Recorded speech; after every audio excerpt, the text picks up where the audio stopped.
dragi obiskovalci, dragi gostje na Facebooku, dragi vsi, ki ste prisotni.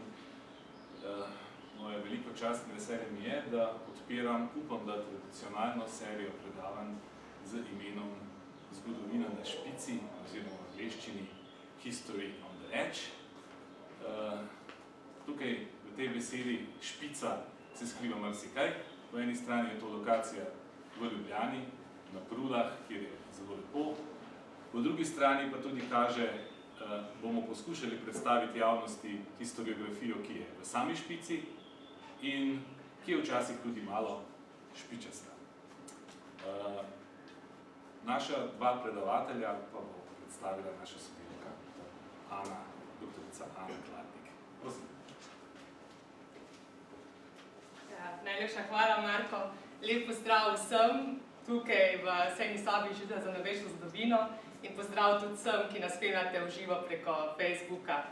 Zelo me veseli, da smo odprli to serijo predavanj Zgodovina na Špici. Danes torej prvo predavanje, nadaljujemo pa potem oktobra vsak mesec eno predavanje, vedno ob četrtkih ob 11. In danes mi je veliko veselje, da predstavim oba naša predavatelja, Rory na moji levi. Rory je znanstveni sodelavec na Centru za jugovzhodno Evropo Univerze v Grazu ter predavatelj in raziskovalec na Univerzi v Konstanci. Rory raziskuje socialno zgodovino jugovzhodne Evrope v 20. stoletju, predvsem zgodovino dela in spola v socializmu, stanovanjsko politiko, zgodovino vsakdanjega življenja in popularne kulture. Od njegovih številnih publikacij bi omenila 3 zbornike, ki jih je souredil, in sicer zbornik Social Inequalities and Discontent in Yugoslav Socialism, ter zbornik Debating the End of Yugoslavia, ter tematsko številko, ki je nedavno izšla v časopisu Labor, Studies in Working Class History. Trenutno je projektni vodja projekta z naslovom To the Northwest, Intra Yugoslav Albanian Migration 1953 to 1989. In ta projekt, o tem projektu bomo več izvedli v današnjem predavanju. V tem projektu Rory raziskuje zgodovino migracije Albancev znotraj Jugoslavije v času socializma. Welcome, Rory. Raziskovalec v tem projektu pa je tudi Mladen Zobec. Mladen je študiral sociologijo na Univerzi v Ljubljani, danes pa je doktorski študent na Univerzi v Grazu. V svoji dizertaciji se ukvarja z migracijami Albancev v Slovenijo in transformacijo od delavcev v državnih podjetjih do delavcev in lastnikov majhnih družinskih podjetij. Mladena lahko tudi poslušamo na Radiu Študent, kjer je redni avtor oddaj povezanih z družbenimi temami jugovzhodne Evrope. Najlepša hvala obema, da ste se odzvala vabilu. Preden predam besedo, bi rada še povedala, da bo predavanje potekalo v angleščini. So the presentation today will be held in English. Thank you very much both for coming to Ljubljana and for your presentation. We are very much looking forward. And now, without further ado, please, the floor is yours. Okay, thank you very much, Anna, for the kind introduction and for the invitation to come and speak here today. I suppose those of us who are joining us online, it's business as usual, but at least for me, and I guess for Mladen too, this is the first in-person talk that I've been involved in, I think, since February 2019, so it's nice to finally be back with a group of real-life people, albeit distant and behind masks as well, so there's about 11 or 12 people in the room with us as well, in addition to those who've joined us online. So today we're presenting the initial results of our ongoing project to the Northwest Intra Yugoslav Albanian Migration, 1953 to 1989. This is supported by the Austrian Science Fund, the FWF, and we're working on it at the Centre for Southeast European Studies at the University of Graz. So we're now in the second year of what is a 4-year project, given that the first year was also a little bit complicated with the pandemic situation. So we're still very much open to any suggestions that you might have regarding, particularly regarding sources or perspectives and methods. So we're all ears and we look forward to the discussion part of the talk today. So it's, there's two of us working on this project. I'm the PI, and Mladen Zobec is a PhD researcher, so he's undertaking doctoral studies on this research topic as well. Here in the next slide, there is the project website. You can find some blog entries, news reports, sort of previous introductions to the project, and things should be posted here fairly regularly in the next couple of years, and all publications as well, which should be available open access through this site. So what the project seeks to do is to diachronically explore the phenomenon of Albanian migration from the Yugoslav southeast, so by this I mean Kosovo and what's today North Macedonia, to the Yugoslav northwest, that's Slovenia and Croatia of course, in the post-World War II era, right up until the revocation of Kosovo's autonomy in 1989. I should mention as well that we're concerned with Yugoslav citizens, but of Albanian ethnicity or nationality, rather than citizens of the People's Republic of Albania. And I suppose the main goal of the project is to explore and unpack the diverse ways that Yugoslav Albanians experienced and understood socialist modernity through the prism of cross-cultural migration and labour migration within state borders. So in addition to archival research, we're relying on oral history and other historical anthropological methods. So the focus of my research is on Croatia, and in particular the regions of Istria and Kvarner, while Mladen is conducting his research in Slovenia. And so today we're going to present some of the empirical material that we've been collecting and going through in the last couple of months. So of course everything is very much preliminary, it's kind of a work in flux, and will change I think quite a bit over the course of the next couple of years. Maybe though I can start by providing just a little bit of context. So one of the claims that's informing our research is that widespread anti-Albanian attitudes were not only the preserve of Yugoslavia's Serb or Macedonian population, but actually during socialism, Croats, Slovenes and other Yugoslavs sometimes viewed Albanians with suspicion and subjected them to processes of othering that resembled Western European cultural racism.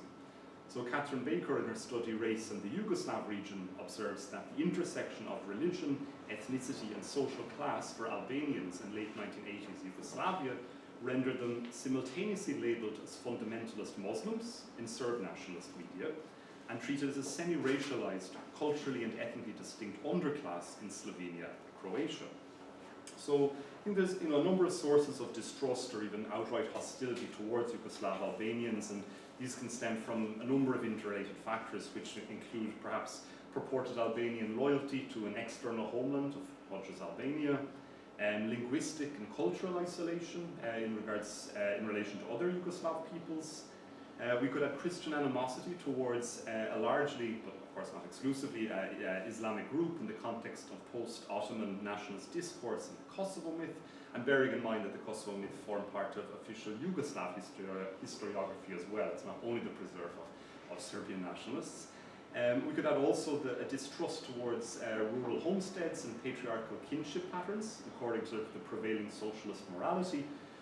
But maybe most importantly, particularly when we're looking at the 1980s, is the official federative Yugoslav interpretation that the 1981 demonstrations in Kosovo were counter-revolutionary and an illegitimate expression of nationalist excess. And from 1981 onwards, anti-Albanian sentiment across the country grew.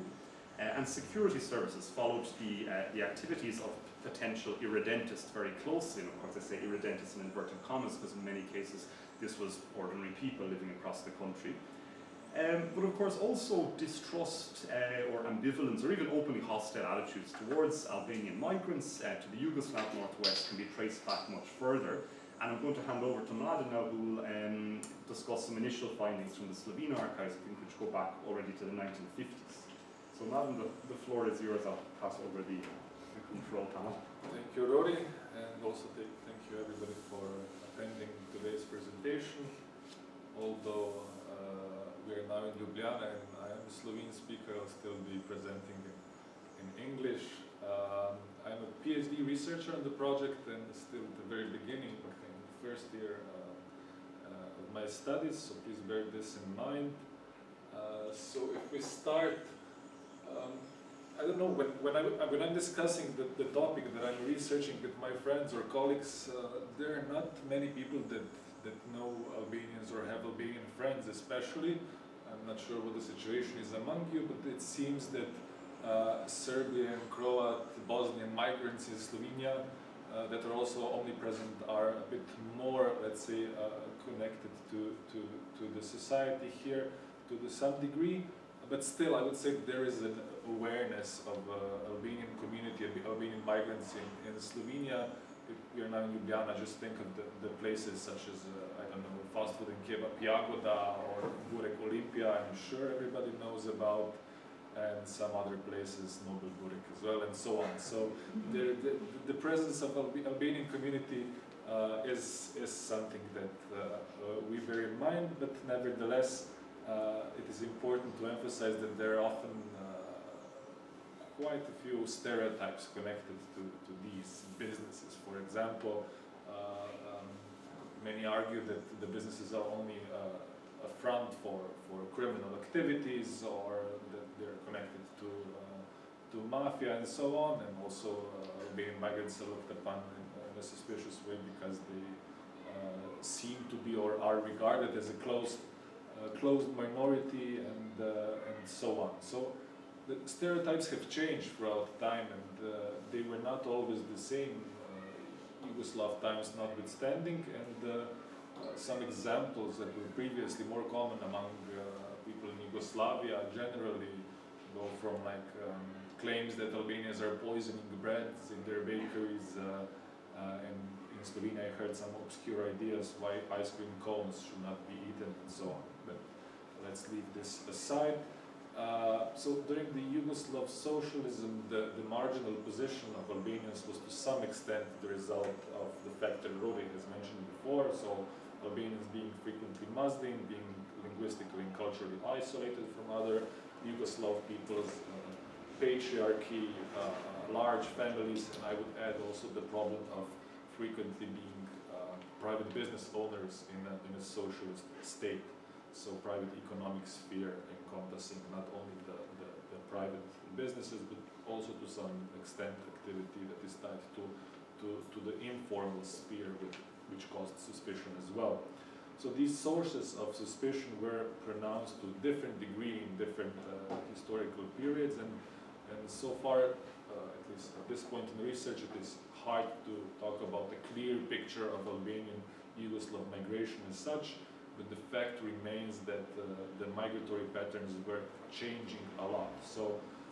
So far it seems that, broadly speaking, there are a few very broad trajectories that we can follow in Albanian migrant community in Slovenia. So even before the Second World War, there were Albanian migrants residing in Slovenia, working mostly at the time as confectionaires, or the term at the time was Oriental confectionaires, and they were almost exclusively from Macedonia. And similar pattern, sorry? Word confectioner, how would you say it in Slovenia? Slaščičari. Aha, okay. Yeah, okay. Slaščičari, sweet shop owners. Okay. Po slaščičari, mislim da je na srpsko-hrvatskom. So, yeah, the similar pattern of migration followed the period after the Second World War, with a lot of chain migration. For example, among the Albanian confectionaires that were operating in Ljubljana during the first 10 years after the Second World War, most of them were from a particular village in Macedonia called Pirog. So Pirog is a large village between Gostivar and Tetovo in the western part of North Macedonia. And there are a few nearby villages mentioned as well. So Albanians from Macedonia continued to migrate and to be employed in the already mentioned occupations, so sweet shops, but also fruit and vegetable stands, fast food joints selling burek, for example, and so on. And yeah, supposedly burek as a street food was introduced in many Slovenian places precisely by Albanian migrants. So with the greater influx of industrial migrant labor later on in the 60s, especially 70s and 80s, Albanian craftsmen from Macedonia were joined by Kosovo Albanians that migrated mostly as manual laborers and worked in factories, in construction, production lines, and so on, in dispersed industrial centers around Slovenia. What yeah, for example, coal mine in Velenje, steelworks in Ravne na Koroškem, lesna industrija in Dravograd, Celje is also a common destination, and so on. So this migration was now different in character. It was mostly male and often very seasonal and not permanent. So a lot of those migrants have returned to Kosovo, and as such this poses kind of also a problem or let's say challenge for our future research as well. Yeah. But in any case, yeah, the important question that still remains to be answered is, did the Albanian migrants of this second category at any point become owners of small businesses? So this is the question, whether these two distinct, quite separate tracks of Albanian migration to some extent interacted. So one represented by the Albanian small business owners, mostly from Macedonia, and the other represented by manual laborers from Kosovo that arrived later on. So was this a case, or were there any transformations taking place? So what do I mean? Were migrants at first, let's say, employed as manual laborers and later became small business owners? There are some indications that this was the case, but this is the reason why I'm talking about transformation in my PhD disposition so far, but the extent of this transformation is still not very clear. Then there are also the Catholic goldsmiths from Prizren in Kosovo, but I will leave them aside since they were not as prominent in Slovenia as compared to Croatia, and I think Rory is going to explain a few things about this category as well. And you might ask the question of private Albanian bakeries. Today there are a lot of them in Slovenia, but it seems they represent a more recent development, at least in Slovenia. So many of the Albanian bakers in today's Slovenia have migrated from the Has region in Kosovo, which is close to Prizren and borders Albania. So I visited Has 2 weeks ago, and when talking to the villagers, Slovenia is mentioned only after the end of Yugoslavia, while Croatia has been the destination of migration throughout the socialist period. So the absence of Albanian bakers in socialist Slovenia is still something to be checked in the future, but I was told that some legal restrictions in Slovenia were much stricter for opening a private bakery, and the socialist sector dominated, while in Croatia it was easier to open a private bakery. Okay, so that being said, it is now time to take a look at the earliest period of Yugoslav Albanian migration to Slovenia and to explore some preliminary conclusions based on archival research.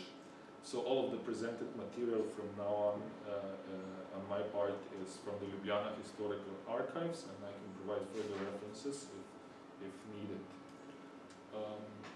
So yeah, based on the documents obtained from the period 1945 to 1955 and that are related to craftsmanship, to crafts, so namely requests for crafts licenses, reports of sanitary or hygienic inspections, inquiries made by different committees about the craftsmen, I think it is possible to deduce the common ways in which local authorities at the time treated the Albanian community, at least in Ljubljana. So the authorities of the young Yugoslav socialist Yugoslavia inherited the term I already mentioned, the term Oriental confectioner, as a distinct category compared to the regular confectioner, sweet shop owner, slastičar. And based on the records of craftsmen from Ljubljana during the 1945 to 1955, it can be inferred that the term Oriental confectioner was used almost exclusively for confectionaries of Albanian origin. And while some of them avoided using the term to describe their own business, the municipal authorities made quite a clear distinction in the documents. And the Albanian Oriental confectionaries at the time migrated almost exclusively from Macedonia, and their surnames were frequently Slavicized, ending each or each. And there are also strong indications of chain migration taking place, since most of the migrant confectionaries were born in the village of Pirog in Western Macedonia, which is close to Tetovo. And I would now mention Anna Kladnik's research on the kiosk culture of Albanian migrants in Slovenia that has explored the phenomena of Albanian confectionaries in Velenje and Celje migrating from the town of Dobri Dol, a sweet village, so a large village located approximately 6 kilometers away from Pirog. So Pirog, Dobri Dol, and a few other places, villages, were the main places of immigration to Slovenia before and after the Second World War. So just to have a sense of the geography, you have North Macedonia, and this part, Tetovo and Gostivar, in the predominantly Albanian region, and villages. It's actually a continuous urban belt between Tetovo and Gostivar, and here on the other side you can see some of the villages that are coming up very frequently, especially Pirog from that period, but also other places here, Dobri Dol as well. So, yeah, important development after the war happened in 1946, when all the craftsmanship licenses issued at the time by the Italian and German administration during the war were annulled and by the new socialist administration, and craftsmen needed to request for new permissions. And I argue that granting of such permissions were frequently weighted upon the craftsmen loyalty to the new socialist state, whereas the official explanations were based on maybe defined local needs.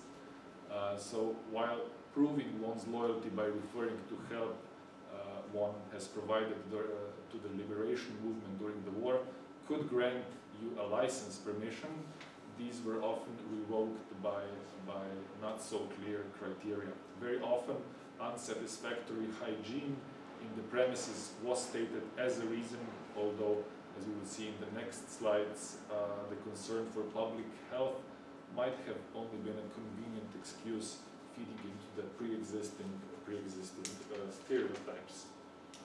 Okay, for example, in May 1948, at least 3 Albanian Oriental confectioners' shops have been sealed and their licenses revoked with the same reasoning: unhygienic conditions and fraud of selling sweets of lesser weight than prescribed. And we're talking about selling the sweets that weigh 25 to 30 grams instead of exactly 30 grams. In at least one of the 3 examples, the confectioner was sent to prison for the aforementioned crimes, and as is illustrated in the case of Halid Muharemovic, one of the affected confectioners, the report of the hygienic inspection has possibly made up. Muharemovic had stated in his complaint that the inspection at the time of their visit did not state any inconsistencies. They were brought up later on. And what is even more interesting is the handwritten side note on the hygienic inspector, found on the complaint held by the city's people committee that state, in general, we have found a lack of hygiene in Oriental confectionery shops and speculation. These shops do not produce actual Oriental pastries, but some sort of a mess that is neither ours nor Oriental in character. We are of the opinion that the state company will handle this network well and therefore suggest the appeal to be denied. End of quote. So it seems that the motivation for the negative opinion of the inspection was not merely or not at all hygienic, but an undefined contempt for the shops whose private character might as well have been a source of suspicion. The Chamber of Crafts has, for example, interviewed representatives of the confectioner's profession in the state sector, and they have expressed that, quote, it would be sensible and necessary to prevent further meddling of Oriental confectioners in the regular confectioner's profession, for which they are not appropriately qualified. There are further implications that point to the racializing practices of othering on the side of the municipal authorities.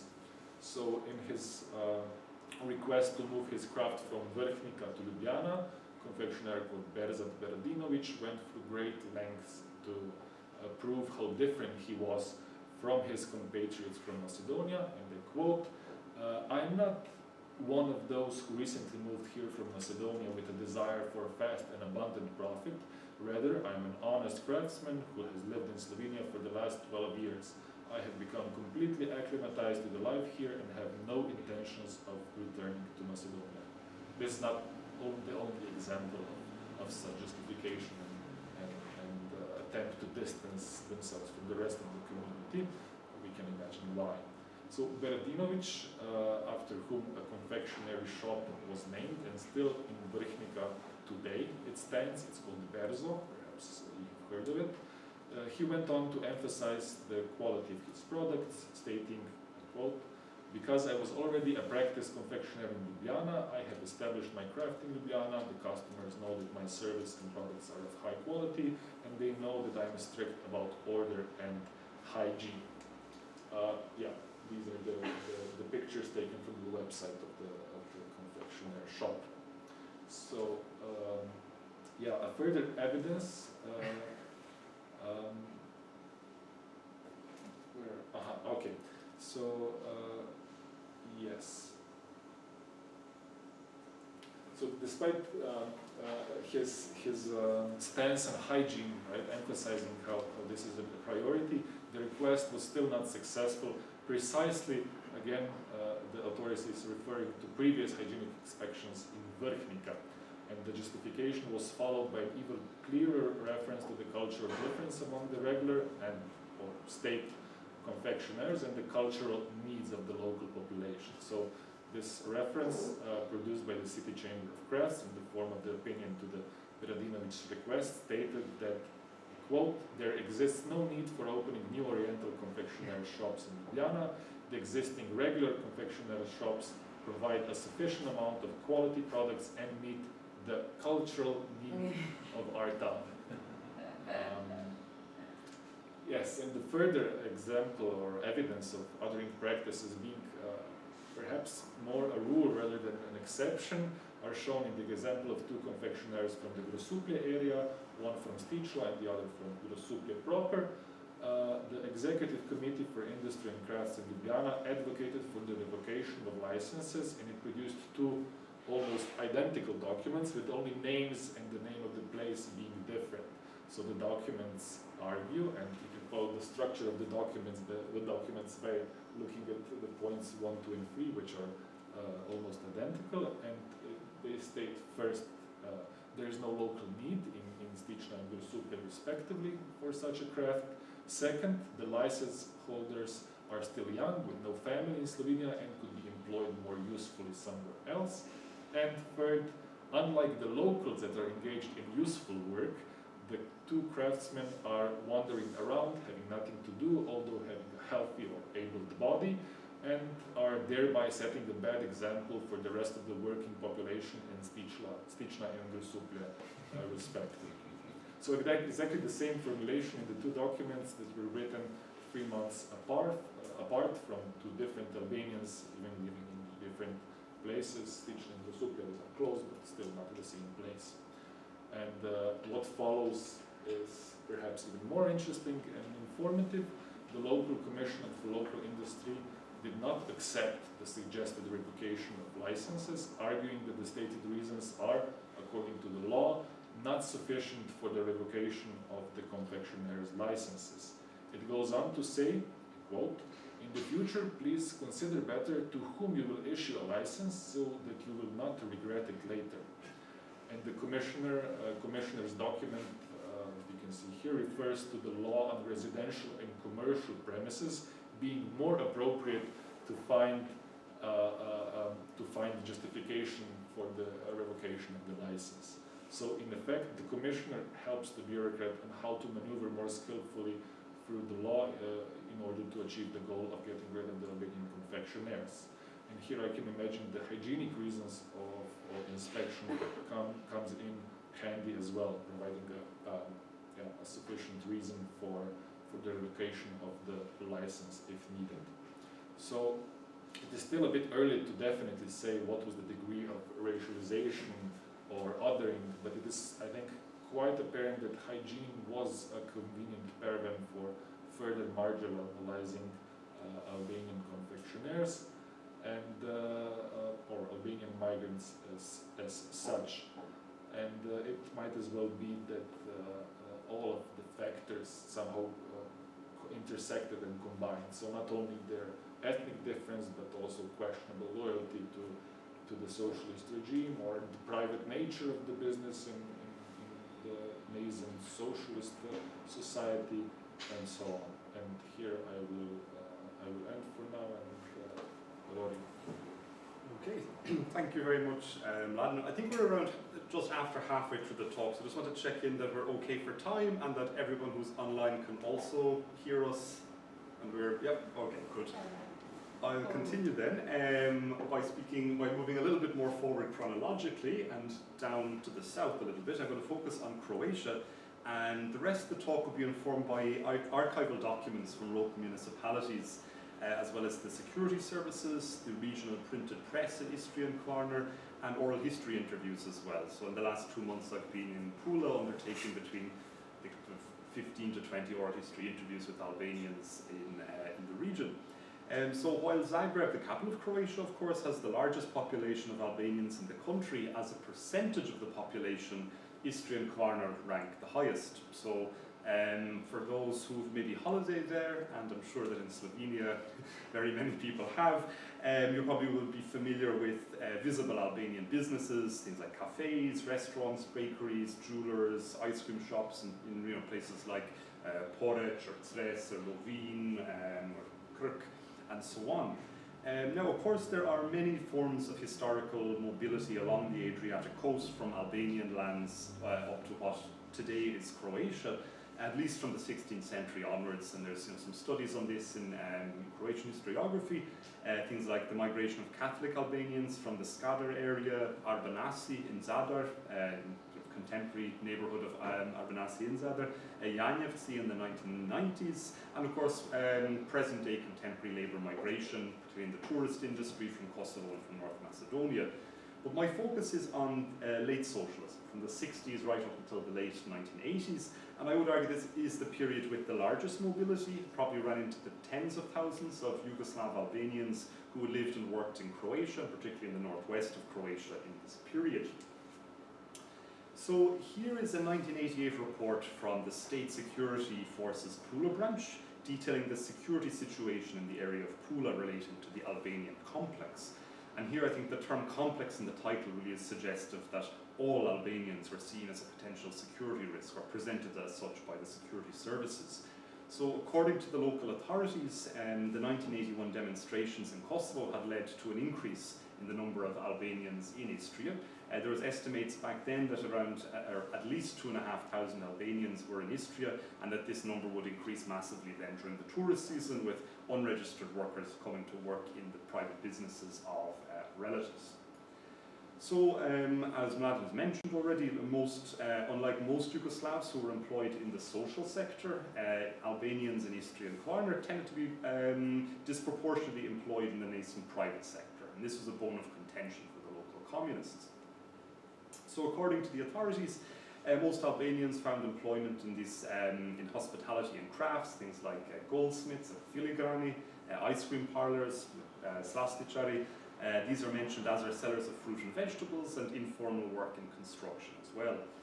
Now, the local authorities repeatedly and frequently made a direct link between the suspect category of private business owners, alleged or real networks of Albanian nationalists, and then just more general criminality, this kind of negative phenomena, existed at the time. Now, of course, while private business was legal within the Yugoslav system, it was limited in size by different sort of laws and directives, and certainly was seen as morally dubious for many as well. So I think one of the most stubborn issues at the moment is trying to trace the start of this migration from Kosovo and from Macedonia to Croatia after the World War II period. So when I'm looking at archival documents in places like Pula and Porec, there isn't any clear start date evident in the sources. What we can see is a kind of institutional invisibility, which I argue really goes up until the 1980s. So Isa Blumi, writing on this institutional invisibility of Albanian migrants in Western Europe, notes that only by the 1980s, the accumulation of economic capital in Western Europe, combined with the politicization of the post-Rankovic generation in the wake of the violence experienced by protesters in Pristina in 1981, This led to an articulation of an Albanian identity and a rise of political activism organisation in the diaspora, and I'd argue that similar claims could be made for Croatia as well. So I haven't found the kind of communication or petitions that Mladen has mentioned. So, for example, going through the League of Communist documentation from Porec in the Archives of Istria in Pazin, there's 16 boxes in total from World War II up to 1990, and there is some mention of Albanians here and there, but nothing mentioning individuals or nothing mentioning private businesses that I've come across yet. So what I've been focused on instead is collecting accounts, sort of biographical accounts of through oral history interviews, and then try to triangulate these with documents from the archives, local newspapers, and these documents from the security services as well. So what I'd see is kind of general trends in the first generation of post-World War II Albanian business owners, according to oral history interviews at least, and this is in Croatia, is that selling land in Kosovo and Macedonia, and again the same kind of geographical area Mladen mentioned in particular, the kind of the belt of land between Zgodovina and Tetovo. This often was a way to, selling land was a way to finance moving to Croatia and starting up a small business, and even some individuals claim that, and this is something that we have to check out more closely, that the price of land was actually quite high due to the, sort of the level of population, and that before tourism completely exploded in places like Rory or Porec, it was possible to use that money to buy like a small premises or to arrange a long-term rental of the premises. What we then see is kind of the maintenance of a family and a homestead in Kosovo or Macedonia, and then living and working between the two extremes of socialist Yugoslavia. So spending some months of the year in Croatia and then returning to Kosovo or Macedonia, and also sometimes rotating between other male members of the family, where one member would be for 3 months in Opatija or Umag, and then would return, and then another brother would come. And so we have this kind of circular mobility. But then by the 1970s, and even more so in the 1980s, we see more male relations, and even entire families came to move more permanently to Croatia. And then with the sort of the deterioration of the political situation in Kosovo and Macedonia after 1981, there was kind of another motivation to do so as well. Looking at press accounts in sort of the local press, concretely in Porec, we see that in the late 1980s, the Albanian men who moved to Istria first in the 1960s, these were the richest Albanians, business owners in the town at the time.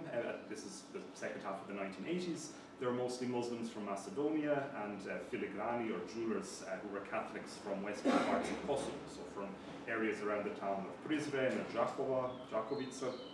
And of course, then just to again mention Anna Kladnik's work too, that these post-war World War II mobilities, they were not necessarily novel, and I've been surprised how often that people have talked, speaking about their family biographies, they speak about grandfathers or great-grandfathers who were in Bucharest or Thessaloniki, Solun, or in Czechoslovakia in the intra-war period, and particularly this goes for Macedonian Albanians, so this is something to follow up on as well. But going back to sort of between the 1960s and the 1980s, so business owners, of course, are presented as generally as individuals with considerable material wealth, but it was another category of workers who were probably the most numerous, and these were casual labourers.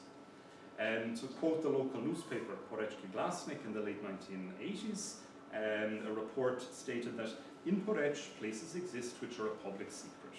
There are Albanians, and here they're referred to by the slur Špici. There, Albanians gather and offer their labour waiting for someone to approach them. Most often this is difficult physical labour, particularly in construction. Their living and working conditions are far from ideal, and they do not enter any form of employment contract with these private businesses that hire them to ensure that they have basic labour rights. So this kind of migration was usually temporary, so much so that in this article the journalist mentioned that of the 4 interviewees who were featured, 3 of them had actually left Porec by the time the article went to print about 10 days later. And so I think that there's certainly a sort of a risk or a methodological problem in the project that we tend to overlook such workers because they're not represented in sort of the contemporary oral history. They're institutionally absent more or less in the archives as well. But this is still probably the largest group, so we have to in some way try to work out how to account for that as well. I mean, probably the life trajectory seems to be that many either returned to Kosovo or Macedonia or used the northwest of Croatia, places like Kladnik and Istria, as a stepping stone to Western Europe. And this comes up again, this idea of places like Poreč or Umag or Pula being kind of important nodes in transnational migration networks, that people would maybe stop off there on a journey from Prizren to West Germany, or Nova Gorica in Slovenia. yeah, exactly. So this is another kind of, there's an overlap while we're looking at internal migration in Yugoslavia. Actually, at some points it's hard to differentiate how we conceptualizing kind of internal migration within state borders and international migration as well. But I guess we're kind of sidestepping it for the moment by framing it around social history rather than migration studies.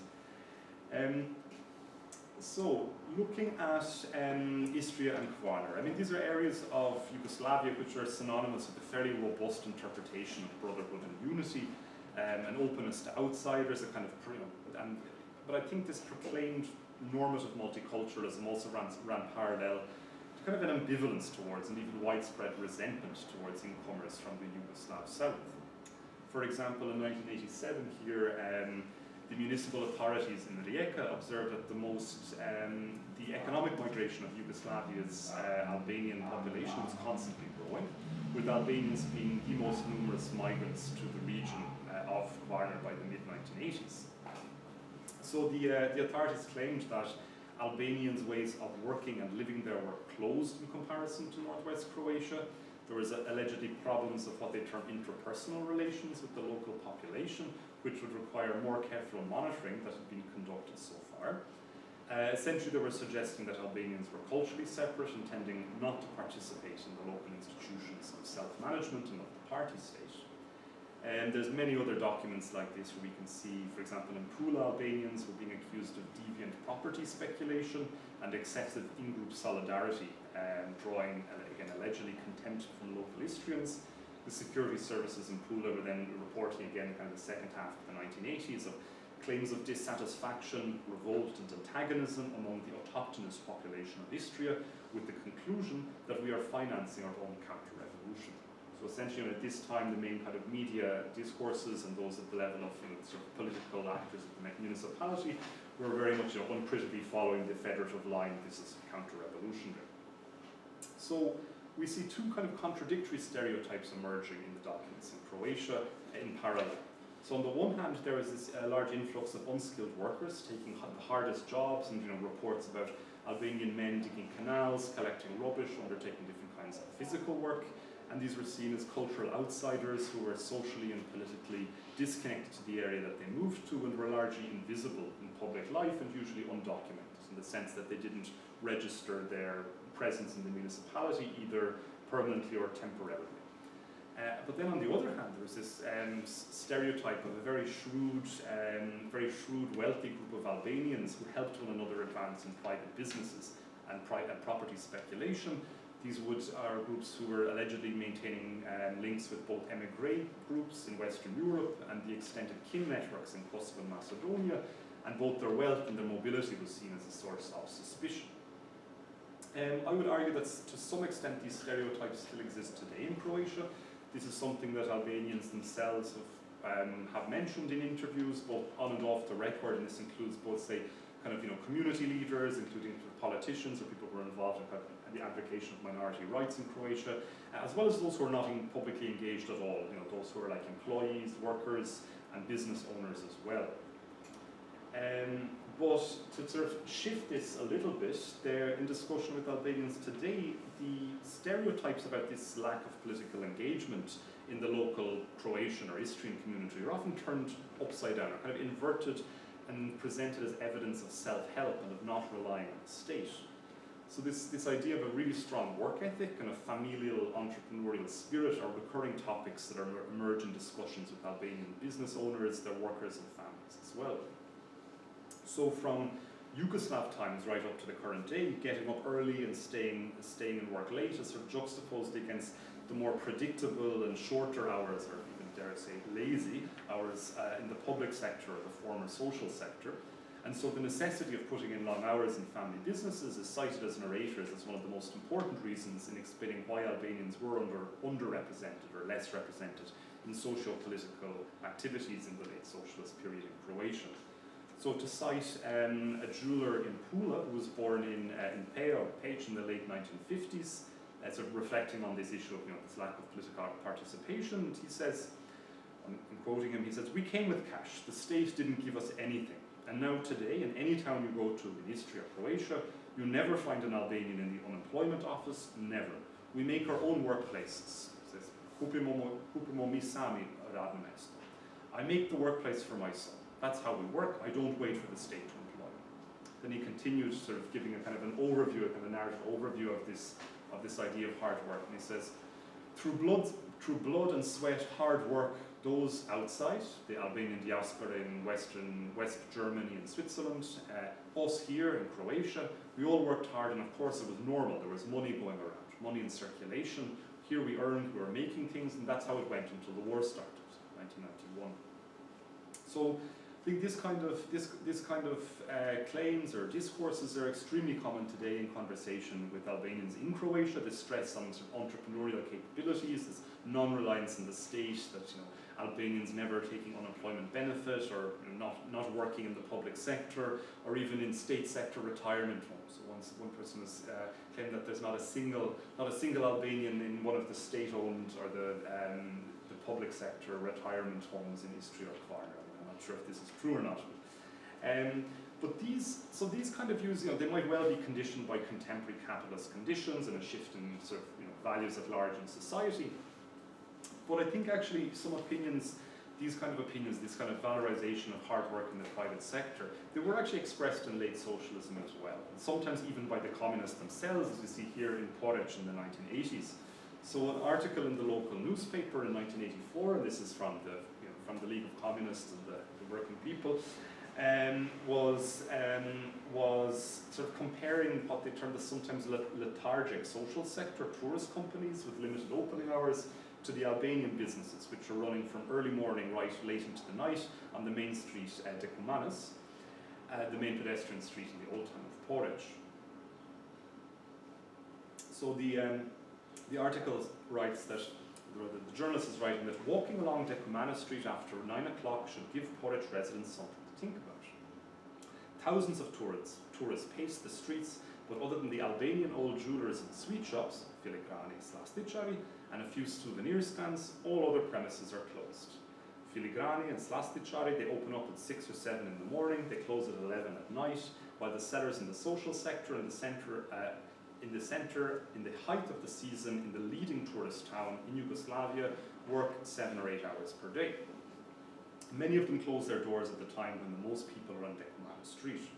If the responsible people at Plava Laguna and Riviera, these are the social sector firms which were employing the lion sectors of tourist workers in Porridge at the time, if they think these working hours are acceptable, they are deceiving themselves. I would instruct them to walk the street in the evening. So the press coverage about Croatia's Albanian population or Albanian community increased really massively in the last years of the 1980s as the Kosovo crisis unfolded.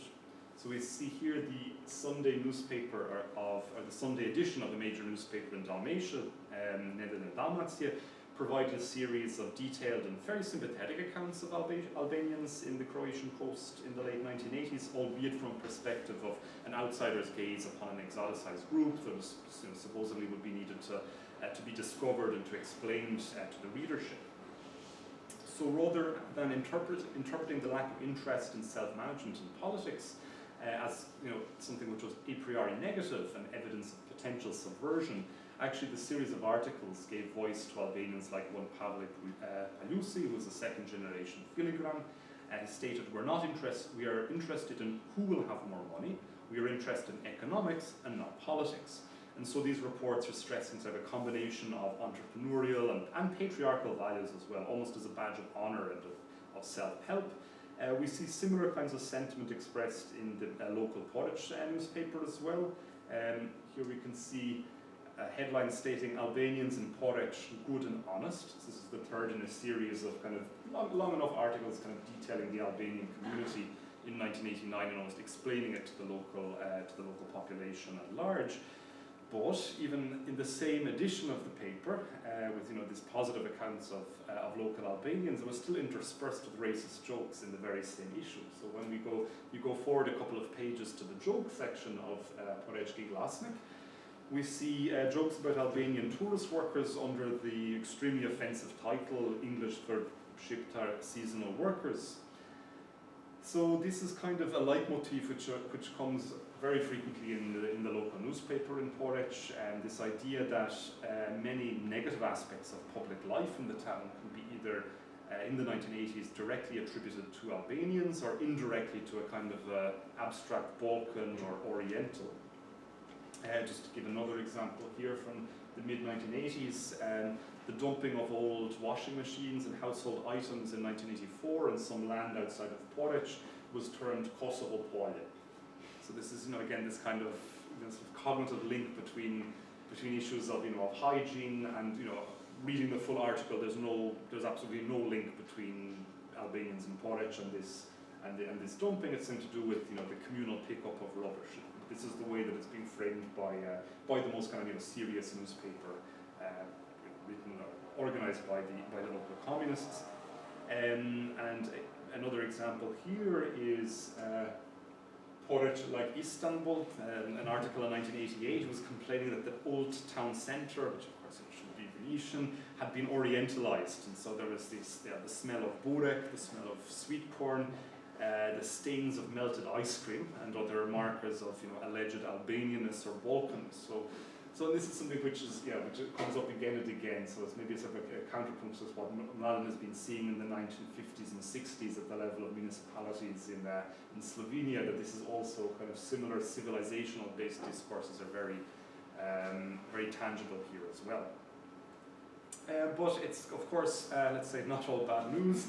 There's also some forms of let's say, of solidarity in the period that I'm looking at. So I'll just, by way of a conclusion here, we'll look at this. So, despite the kind of cultural racism and animosity towards Albanians in the Yugoslav Northwest, be this in Slovenia or Croatia, there of course was sources of solidarity and alignment of political interests.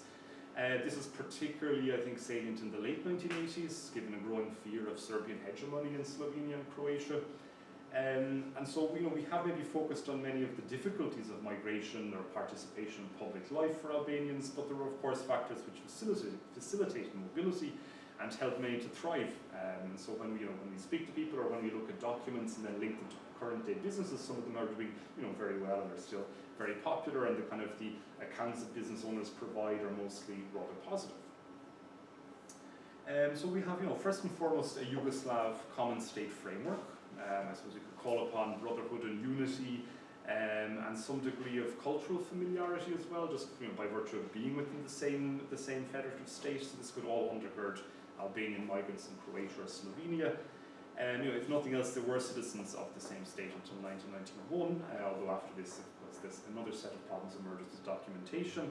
But I think certainly this sort of common fear of Serbian hegemony or centralism that arises and becomes really critical in the late 1980s. This kind of opens up some space, I think, for Albanians in Slovenia and for Croatia as well. And we see here at this point that elements of the party state in Croatia and almost entirely in Slovenia, and the sort of the nascent opposition as well, openly supported Kosovar Albanians striking against the revocation of the province's autonomy. And so the Tsankre of Dom Rally, in March '89, is cited as a milestone in the emancipation of Albanian migrants in Slovenia and arguably beyond it as well.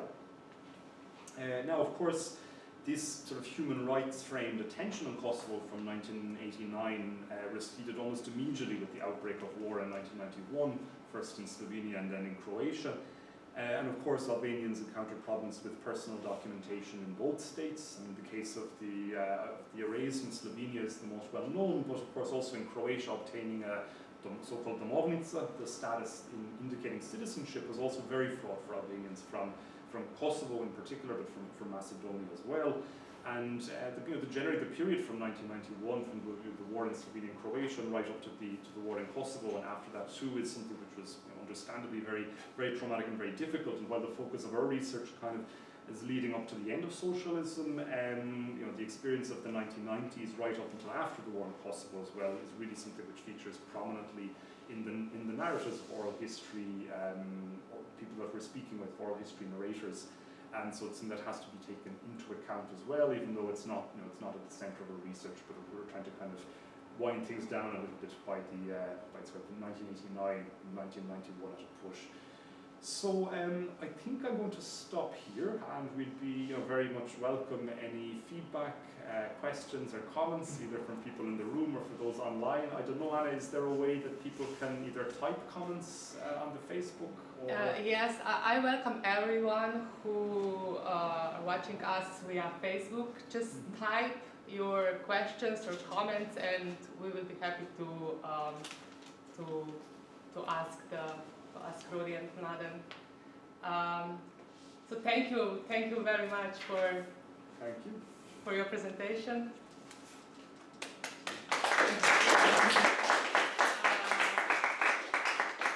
Time-wise, we are perfect, and we have plenty of time for questions or comments. Maybe here. Yes, please. Yeah, hi. Rory, Mladen, thank you for a really interesting work in progress presentation. This is really a rich material, and I think you're approaching it very well with lots of sensitivity for different dimensions. So I really like that you closed the story with sources of solidarity, and maybe that was on your list, but I could, the slide went a bit far, but I wanted to give another example of solidarity that I think would be interesting for you to explore further, and I might give you some material on that. And that is in the late 80s and culminating in 1990, there was a big debate in Slovenia about legalization of abortion, or on the other hand, putting in constitution a clause that would be a first step in limiting the abortion rights in Slovenia. And this was just a culmination of the discussion that was ongoing in Slovenia, in Croatia, in Serbia a lot. And it was the so-called demographic discussion, or a discussion that a white plague is coming over Serbs, that we have that Serbs are having negative reproduction rates. And of course, the other side of the coin was that in southeastern parts of Yugoslavia, especially among Albanian population, the birth rate was very high, and then all sorts of projections were made. And what I noticed in Slovenia, and I'm not sure about Croatia, but in these discussions, of course, feminist intellectuals and feminist activists in Slovenia were very active, defending the abortion rights and, of course, criticizing the whole argument behind this demographic fright. And they were, I think, the first one who openly called this whole discussion as being racist towards Albanians and Bosnians. So they were not just defending, reproductive rights from a feminist position, but they were also pinpointing towards emerging nationalism. And some of these nationalist intellectuals were actually within the so-called alternative movements, or alternativna družbena gibanja, so alternative social movements in the 80s in Slovenia. And they, in a way, were also entering a conflict with people with whom they had solidarity on some other issues in the Slovenian setting. So I can share you, I found 3 such opinion pieces in Slovenian magazines, and I find this very interesting because they were also stating very loudly, so what's wrong with high rate among Albanians? Mm-hmm. They were calling this, at the beginning, tacit racism, calling it out and saying openly, no, this is a racist attitude. So I find this as also as a solidarity. Thanks. No, that's definitely interesting. I mean, unfortunately, I know the other side of the coin as well, where certain feminists or people in Serbia were very much just adhered to the broad strokes of this of this kind of demographic crisis in Kosovo, and were maybe not so supportive. So I'd be interested to see the other side of the coin as well from Slovenia. And thanks for mentioning this about sensitivity. Of course, we are conscious of not trying to account for the existing documents and the existing stereotypes without trying to reproduce them. So it's trying to strike a balance as well, which is always a bit difficult. And since you mentioned kind of reproductive rights and gender, of course, this was this idea of population sort of crisis in countries like Slovenia and Serbia was quite tangible in the period. And I haven't come across any discussions of this, like let's say within Albanians in Croatia, and you might notice gender as a category is in some way rather silent, or it's deafening with its silence at the moment, and it's something that we're aware of as well. It's so for just again it's just, the problem with sort of representation in the sources, that primarily it was male labour migrants, particularly when you look at the earlier period. Eventually, of course, families did join, but these were this was something which was male-led. I mean, there is other ways that we can, of course, gender is not simply equals to women. There's other aspects of how how gender is structured society between sort of family members, and some that we're unpacking as well. And it'll probably come up, I think, in the discussion at some point. But thank you. More questions? Well, I have a few. Okay. Well, when I first saw the title of your project, I was just wondering why 1953. Was not quite obvious to me. This is just a quick short question. When you were talking, Rory, about Albanians as being hard workers, I thought of the Czechoslovakian case and the Vietnamese migrants. This is just a comment that they were also seen as, well, they were foreigners, but at the same time they have their shops where they sold vegetables and fruits. And those shops, even till today, they're open non-stop almost. And the Czech people, they also see them as very hard-working people. So kind of in this way, very positive attitude toward Vietnamese. It's just as a comment. But then here I have a question. When I was researching or in the sources about migrants, Bosnian migrants in Valenia, I also came across information that they didn't register, or that there were questions about whether they should, why they don't register, and I was just wondering if the Albanians, they didn't want to register, or they couldn't register, or maybe this is connected to why they were not registering they couldn't register for the unemployment in the unemployment offices. Just maybe if you can elaborate about this. And I was just wondering also if there is maybe a difference between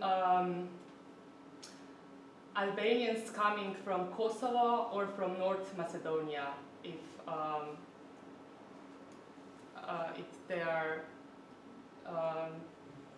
is maybe also differences with whether they register or not, or if there is something more to, say. Yes, thank you. Good. Could I maybe respond to the first two very quickly, and then we can jump between the other two? It's 1953. It's maybe a little bit arbitrary, the start of this date. But the reason I took it was that it was. I found sources indicating that this was the period when in Macedonia there was a liberalization of registration, so that it sort of facilitated broader migration. And I also didn't want to look immediately at the post-World War II period. I thought it would just be extremely coercive. I mean, you know, particularly in Kosovo between 1945 and the early 1950s. I think it would be a different project to have to focus on that period. So I kind of chose the 1953. It is a little bit arbitrary, and I think in practice we'll go sometimes before it and sometimes beyond it. But I just want to make a little bit of a break between the Second World War and the early 1950s. And just regarding Vietnamese migrants, that's a really good point, and it was something which was made to me actually by an oral history narrator a couple of weeks ago. So this is an older man originally from Jakovica, who lived for many years in Istria, and then in the 90s migrated to probably Czechoslovakia it was then still, and this is not an uncommon trajectory as well, so in the 1990s to move to Czechoslovakia from Istria and open a business there. And he brought this up as a kind of, as he was speaking about Albanians living in Croatia, he compared it directly, like Vietnamese in Czechoslovakia, this idea of being, you know, hardworking, late hours, in some ways both visible but also invisible or unknown. I think it's definitely something that we need to unpack in regard to a broader literature on kind of ethnicized businesses, you know, not only in post-socialist countries but beyond as well. Mladen, do you want to respond to any of this? The prism here can be self-exploitation, right? I mean, the amount of hours spent every day at your own shop, I think this is the business model for a lot of those examples. Maybe perhaps bakeries even more than confectionery shops, and it also to some extent answers or explains the stereotype of businesses being connected to criminal organizations, because it's so incomprehensible for people. How is it possible for a small bakery to sustain a family? I think it's based on self-exploitation, working 12 or 14, even 16 hours a day. And what I was told by oral history narrators, having a family business also helped during the work inspection, labor inspection, where you could just refer to your relative, which was working too many hours or which was not getting paid properly, that it's the family. It cannot be exploitation if things stay within the family. So I think this prism can very much be something to explore. Regarding the registration, so this is just perhaps one example, and not sure if it corresponds to the general picture, but an oral history narrator, a confectionaire from Chernomel, has told me that for 20 years in I think most of the 80s and the 90s, he was selling fruits and vegetables at the local marketplace. He didn't have a registered company, he was not a trader or trgovec, but he had papers from Macedonia that he has a farm there, and he just sells the produce in Slovenia. So this was easier because, of course, he did not sell his vegetables and fruits from Macedonia, he was buying it in Ljubljana or in Zagreb or in Karlovac, but still with this paper stating that he's a farmer from Macedonia, he could sell without establishing a company. So this is perhaps a moment how important or far spread it was, I'm not sure. Maybe just as you were speaking there, what came to mind as well about this exploitation is also sort of valorization of labor as it was done previously. So it's coming up quite a lot in detail about, for example, bakers speaking about what it was like to bake before they had the big machines. So there was, I think it was described as being almost like a miner, that you had to be physically strong and that it would, you know, getting up early, a huge amount of effort. And ice cream sellers are also speaking to a period before refrigeration. So there's sort of memories of burying blocks of ice at certain points of the year and then unpacking it and then mixing it by hand and then selling it from the back of a bike. So you have these kind of, you know, good old day stories. And yeah, this idea of family is very important for some businesses. It is also important because of the value of the products. For example, in jewelers and filigraners, essentially employees had to be family because if something was, there had to be a level of trust because to steal a gram would be a huge amount of value. Or sometimes I think the nature of the Yugoslav system as well meant that most private businesses were operating in grey zones at different points in terms of getting like repromaterial, how do you say, like kind of raw materials to use. So this was also an issue that having family was a sense of trust and of not having to worry about a little bit less about things like inspections and probably a different kind of moral economy. So also structuring it. In terms of just going back to the question of registration, it's a good question. I'm not sure actually what was the logic in not registering. What were the kind of motivating factors? But having seen some of the statistics that were compiled, I'm thinking that one report in particular looking at Rijeka and the broader sort of Kvarner area in the late 1980s, and I think it was 50 to 75% of the Albanians were unregistered in their estimation. And then there were certain towns, I can't remember the exact ones, but it might have been something like Opatija or Crkvenica, where the number of Albanian-owned businesses was larger than the number of Albanians who were registered in the village or town. So there was, there was clear that, but it's something that that has to be explored further. What were the kind of the motivating factors in registering or not registering? What was the advantage or disadvantage? Because clearly this was something that wasn't being done at certain points. And then the differences between Albanians from Macedonia and from Kosovo. I mean, of course, there's different structures in terms of certain occupations, and I think we can even look at a more micro level and say it's not just Kosovo, Macedonia, but actually a particular area of Macedonia and particular parts of Kosovo, like this Has region around between Prizren and Jakova. But I think maybe in the Croatian case, what I'm finding is this Catholicism being an important factor. That in compared to the historical population of Catholics in Kosovo is relatively small. Like it's single figures percent within the last century. But in Croatia, they're much more present, and actually this was a way to sometimes gain papers for Croatia, in Domovnica, and it's sort of harking back to this idea of religion structuring nationhood.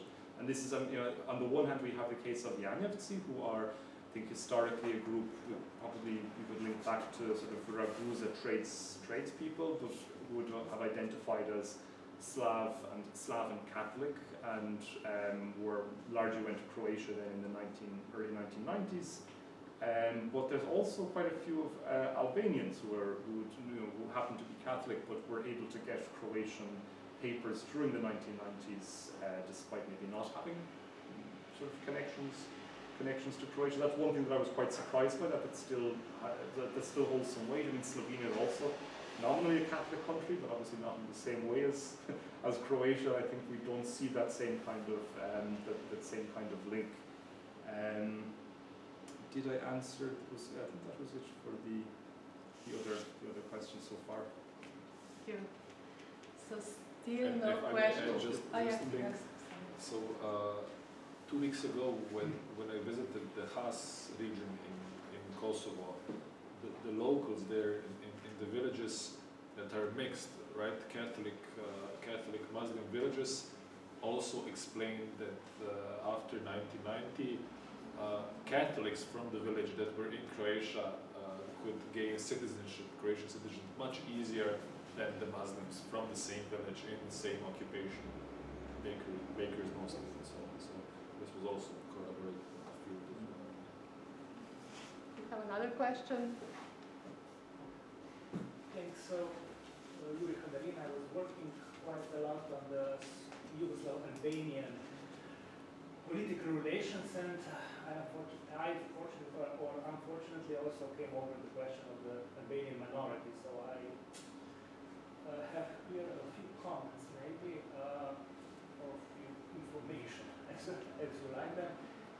first thing, in 1953, it's interesting, also because if I remember correctly, it is the year when the structure of the Albanian population in Macedonia changed quite a lot, because it was the year of the reactivation of the Yugoslav-Turkish Convention of the extradition of the exchange of the Turkish population. So many Albanians were then officially pronounced to be of Turkish origin, and they were originally it was 40,000 families planned to be extradited to Turkey.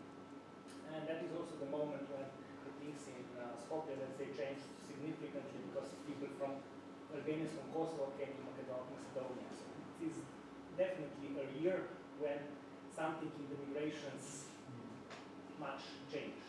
That was one thing. Then the funny stuff, let's say that I was walking around Macedonia meeting people, and let's say that one of the pleasant meetings was when I came in Petrovo over the confectionery shop called Ljubljana. And I was given free coffee and so on, and the guy was just glad to be able to speak Slovenian again, and he was not from Ljubljana actually.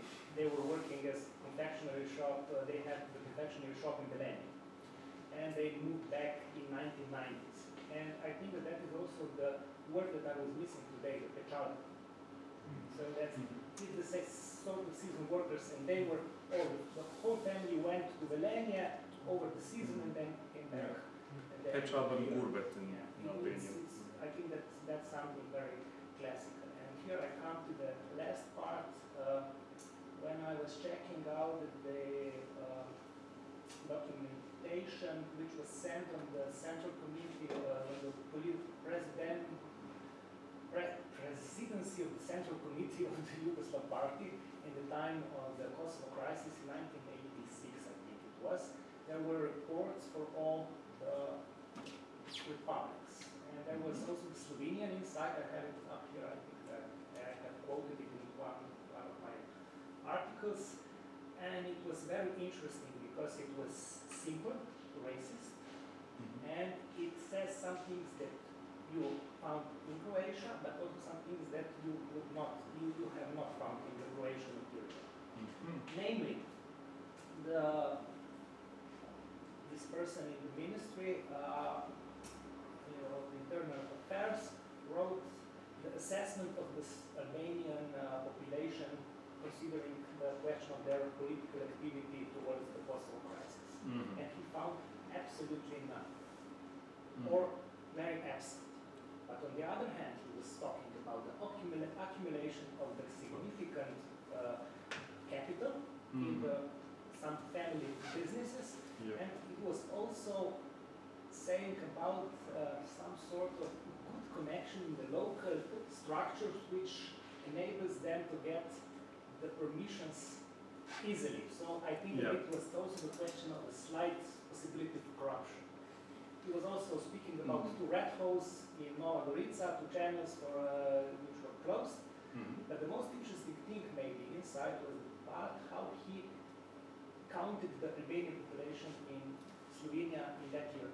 And he was speaking about around 2,000 recruits were coming into the Yugoslav army barracks that were stationed in Slovenia.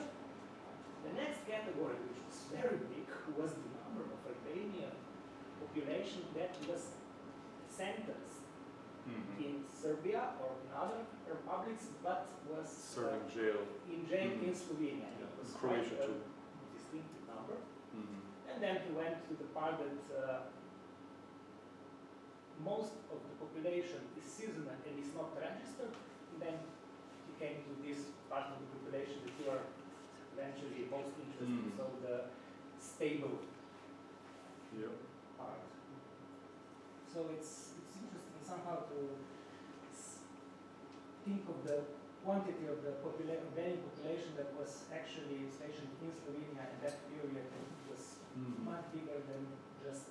Much bigger, I mean, we didn't even speak today about the army. This is something also. There's quite a lot, at least for Croatia, quite a lot of documents looking at Albanian recruits and their behavior and so on, and it's something that I'm also speaking to people about where they served in the army and how that experience was Also like. in the year 87, 88, that's something that Roman Lenjak is reporting his earlier works on his first job, so namely the military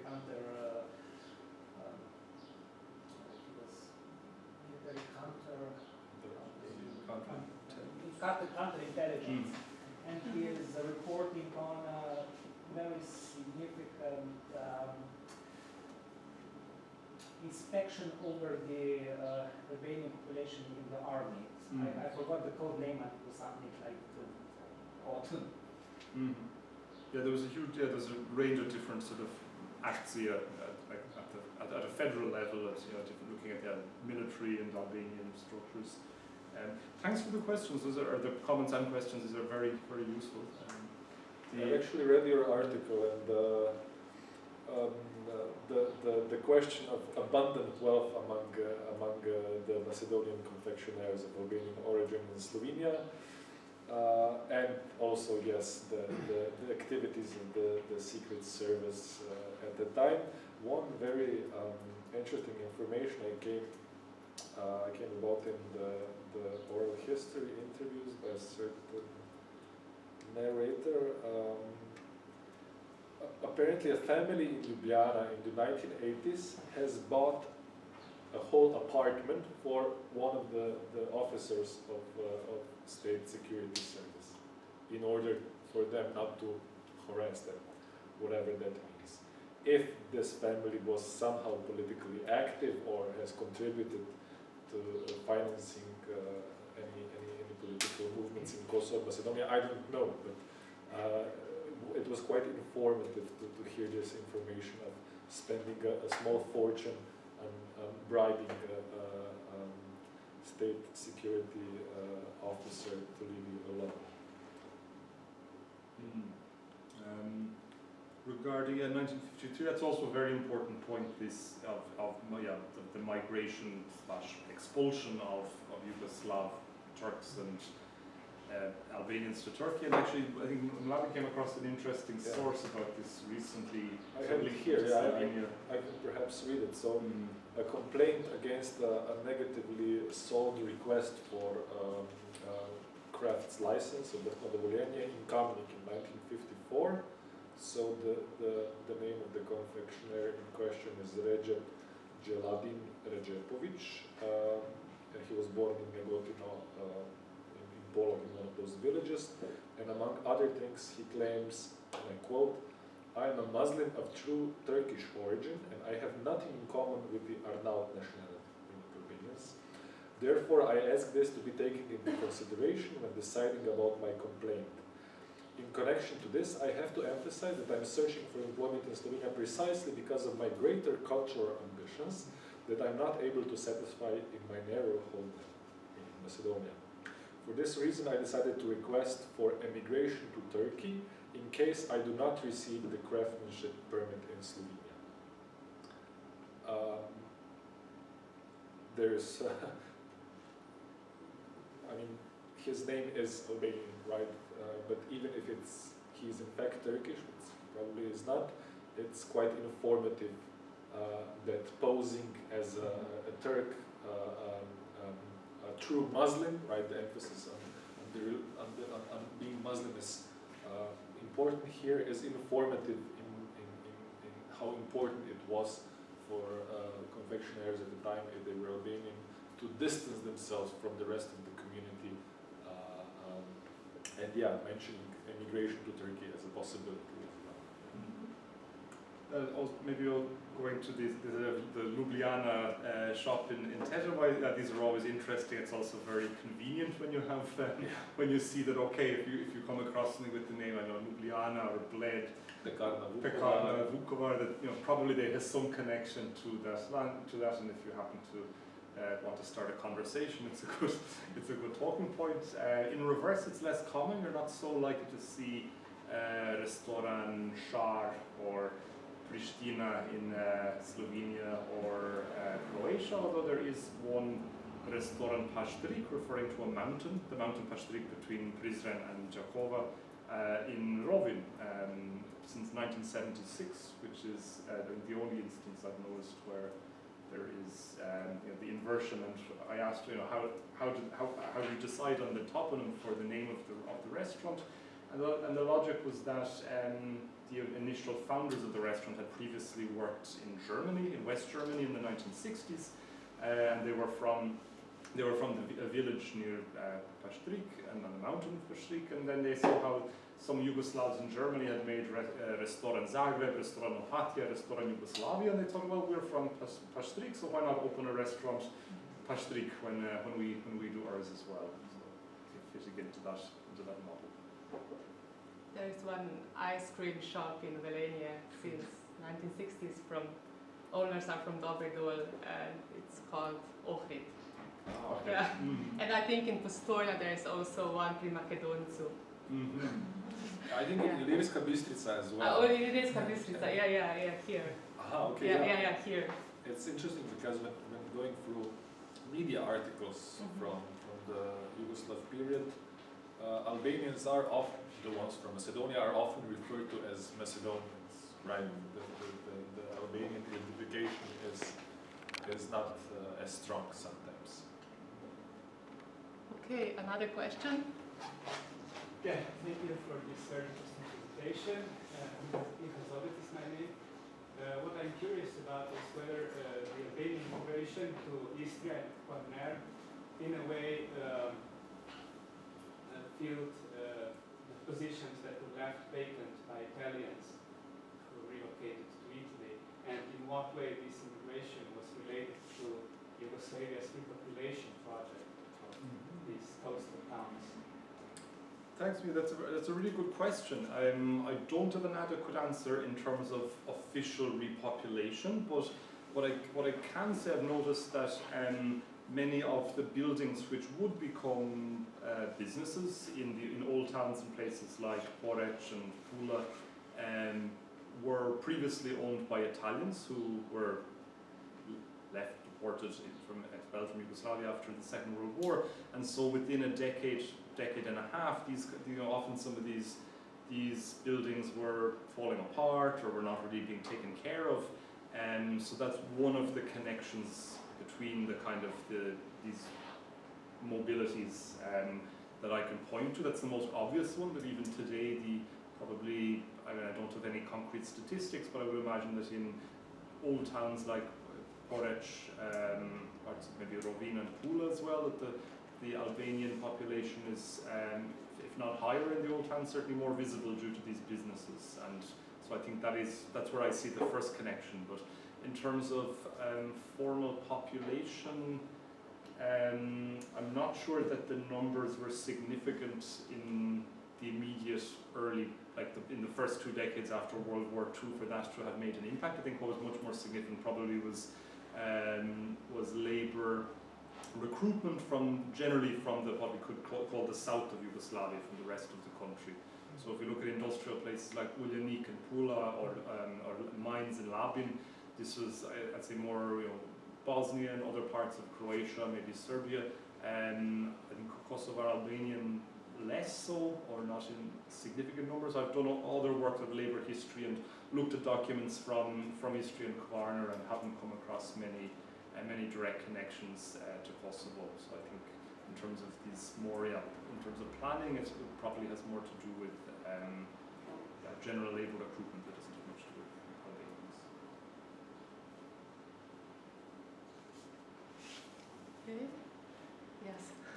Yeah, I have another gender question, or something I think whether you would consider exploring. For the later period when this was not only male migration but turned or transformed into family and kinman migration, that involves, I suppose, children and women as well. And I have no hypothesis regarding this, but I'm looking at the parallel of present-day migration, Albanian migration in Slovenia. One of the challenges they are facing is that often mothers are not working and very often not speaking Slovenian to satisfactorily, to an extent that they could really communicate. And there were some NGO projects targeting particularly Albanian community to help them navigate, especially women who are taking care of the small children, to navigate a healthcare system, because there was a linguistic problem. A mother would come with a child who is sick. They were recent migrants. They don't yet speak Slovenian, and there is a language problem, and the similar problem would appear in primary schools in early grades, when children are very much dependent on the help of their parents with homework, with doing the assignments, and with there is a more need of communication between the teacher and the parent. And what happens is that sometimes there is no language to speak in. There is a big language barrier, which of course then transforms into marginalization and class barrier, because then children with less help of their parents are usually not able to progress in early grades of primary education at the same extent as a child of an educated Serbo-Croatian migrant who would be able to provide some sort of help to their children with schoolwork. So I would be interested to know whether there was awareness of this issue at all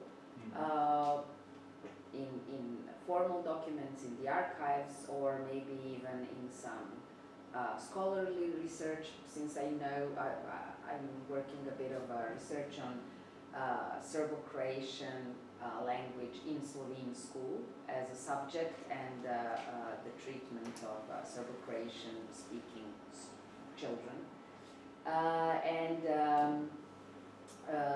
There is in the 80s, there are scholar projects like Inštitut of Pedagogy was dealing with issues of internal Yugoslav migration and how to integrate children and what kind of challenges this is in education system.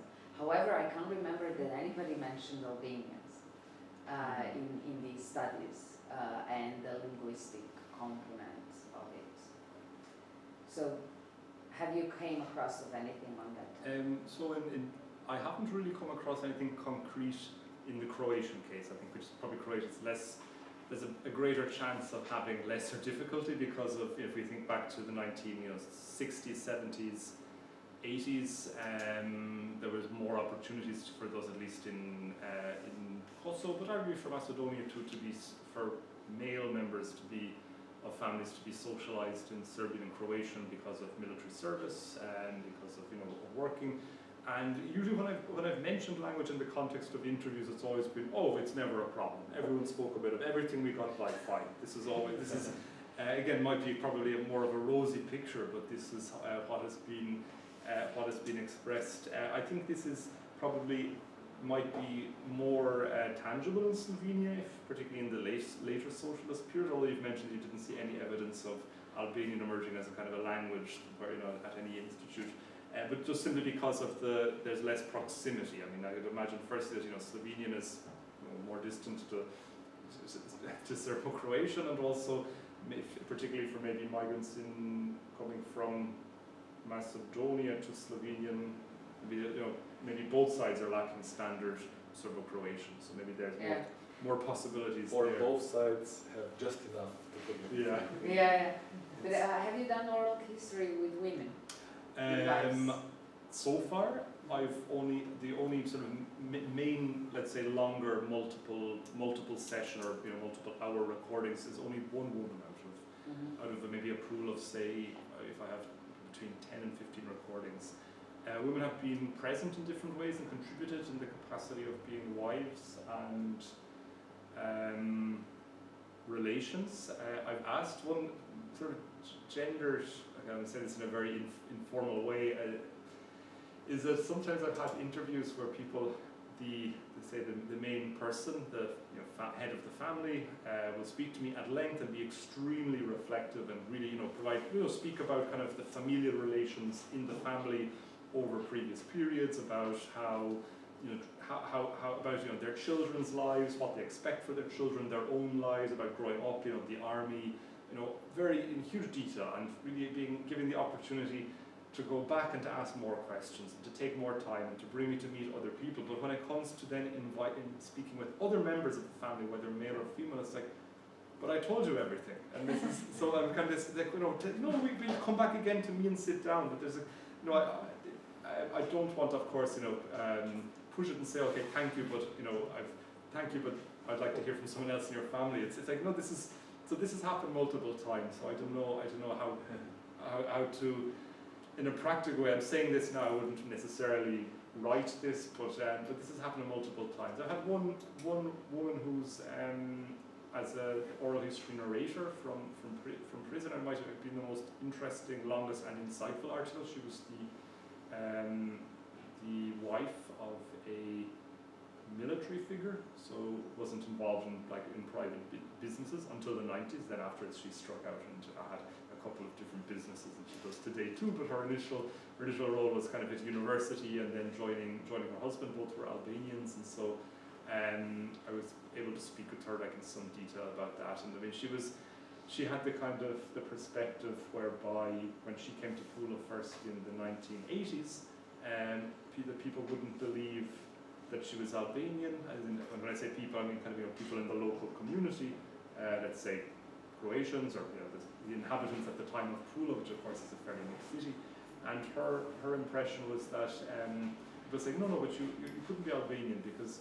And I kind of because of the way you dress, the way you speak Serbian or Serbo-Croatian then at the time, and because she considered herself to be a very a modern person, was wearing jeans, was going out, and I think at least in the first years when she was there, she described that her neighbours and people she met had this image of more conservative women who had their head covered. She described this, and this is their idea of what an Albanian was: a woman who didn't speak very much, who worked in an ice cream parlour, and was covered even in the summer heat. So this is what she obviously expressed this in more eloquent terms over a longer period, but this was, so it's, this issue of speaking to women is definitely a problem. I mean, I'm not sure how to, in a practical sense or in a way that everybody feels, everyone who's involved feels okay about it. If it's possible, maybe it'll be easier to actually do that in Kosovo, Macedonia itself. This has been, or maybe just takes more time and more knowledge within communities. I haven't pushed it so far, but it's certainly something that I'm conscious of. Yeah, it's quite a pressing issue, the gender aspect. One idea that I was contemplating is perhaps speaking with younger generations that could, by proxy, interview or talk to their parents. So this was actually occurred spontaneously with a woman from Kosovo that was actually born in Kosovo but then brought up in Slovenia, and it really seems that the dynamic inside of the family was really hard to break away from patriarchy, in the sense that the parents were conservative. Mother did not learn Slovenian after 40 years of living in Slovenia, did not go much outside of the house, was not working at any time, but still the parents wanted for the children, three daughters, to have an upbringing or to have a life that was less conservative. So simultaneously, the attitude inside of the family was quite patriarchal, but there was an idea of children or daughters not adhering to the same level of patriarchy, which I found quite interesting. Sort of being trapped in this patriarchal environment, it's hard to break away from. An interesting, not as relevant, but still an interesting example, when I talked to a migrant from Kosovo, a manual laborer that returned Kosovo to Slovenia after some 20 years, around 1991. He mentioned that one of the primary reasons why his family decided to return, he had a wife from Kosovo and 2 or 3 children. One of the main reasons why they returned is because he was the only one working.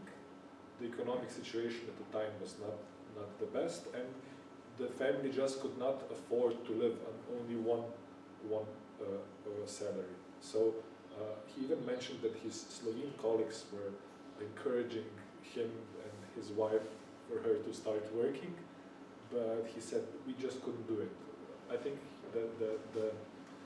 the connection to Kosovo and the community there would be too judging in a sense if would be to work at the time. So they returned in 1991, and it was more affordable to live there, although the living standard was much worse.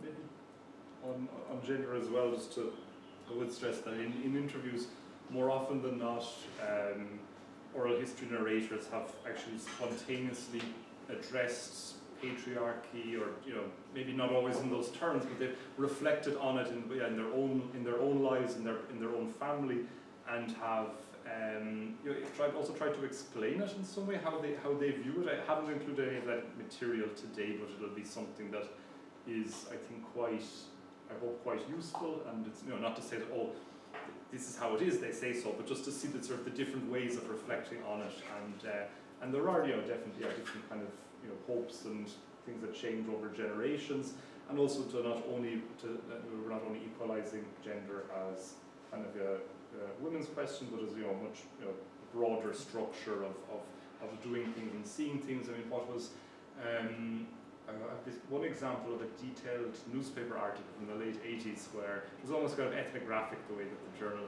journalist did it, and spoke to, amongst other people, a very young guy originally from Gostivar, who was the youngest brother, and maybe he was in his late teens, working in Split, and he was a Split guy going out, late 1980s Split, he had a moped or a scooter, had a girlfriend, was enjoying life, but was expected to get married and would have to go back to Gostivar within 1 or 2 years, get married, build his floor of a larger multi-family house and all this, but he didn't seem too perturbed by it, at least in the article.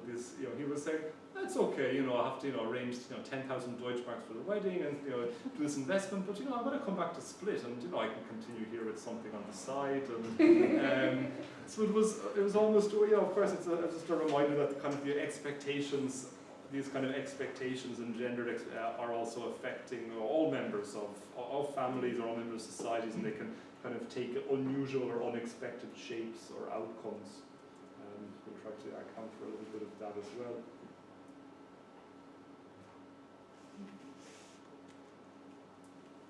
More questions?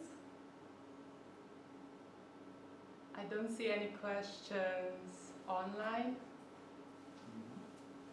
So I guess if no one online has any last-minute questions or comments, then I guess we can finish up. If people would like to send us an email, our email addresses are on the screen at the moment. We're always happy for any comments, feedbacks, or tips about anything, sources in particular. And thank you both for people in the room and the invisible people via Facebook. And thank you for your attention and engagement with the talk today.